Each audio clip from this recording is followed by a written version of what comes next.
जय माता दी दोस्तों। स्वागत है आपका हमारे YouTube चैनल पर।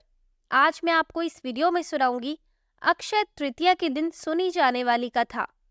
अक्षय तृतीया की एक कथा के अनुसार प्राचीन काल में एक धर्मदास नामक वेश्या था। धर्मदास अपने परिवार के साथ एक छोटे से गांव में रहता था। वह बहुत ही गरीब था। वह हमेशा अपने परिवार के भरण पोषण के लिए चिंतित रहता था। उसके परिवार में कई सदस्य थे। धर्मदास बहुत धार्मिक प्रवृत्ति का व्यक्ति था।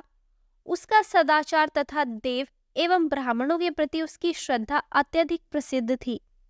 अक्षय तृतीया व्रत के महात्म्य को सुनने के पश्चात उसने अक्षय तृतीया पर्व के आने पर सुबह जल्दी उठकर गंगा में स्नान करके विधि पूर्वक देवी देवताओं की पूजा की।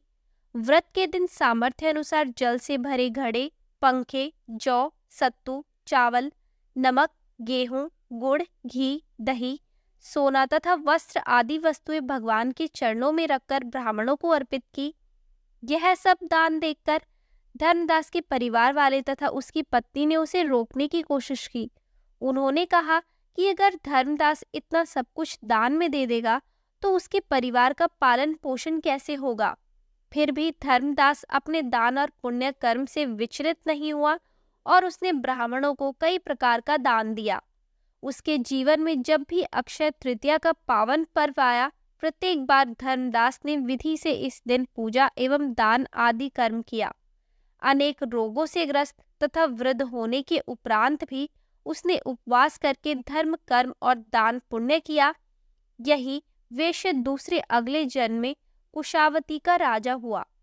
मान्यता है कि अक्षय तृतीया के दिन किए गए दान पुण्य व पूजन के कारण वह अपने अगले जन्म में बहुत धनी एवं प्रतापी राजा बना। वह इतना धनी और प्रतापी राजा था कि त्रिदेव तक उसके दरबार में अक्षय तृतीया के दिन ब्राह्मण का वेश धारण करके उसके महायज्ञ में शामिल होते थे। अपनी श्रद्धा और भक्ति का उसे कभी घमंड नहीं हुआ। वह प्रतापी राजा महान एवं वैभवशाली होने के बावजूद भी धर्म मार्ग से कभी विचलित नहीं हुआ। माना जाता है कि यही राजा आगे के जन्मों में भारत के प्रसिद्ध सम्राट चंद्रगुप्त के रूप में पैदा हुए थे।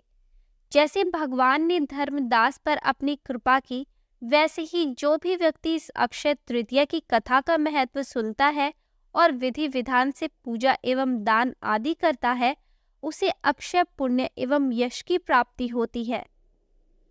तो दोस्तों, ये थी अक्षय तृतीया की व्रत कथा। आपको ये कथा कैसी लगी हमें कमेंट करके ज़रूर बताएं। हमारी आने वाली सभी वीडियोस को देखने के लिए हमारे चैनल को सब्सक्राइब करें और शेयर करना ना भूलें।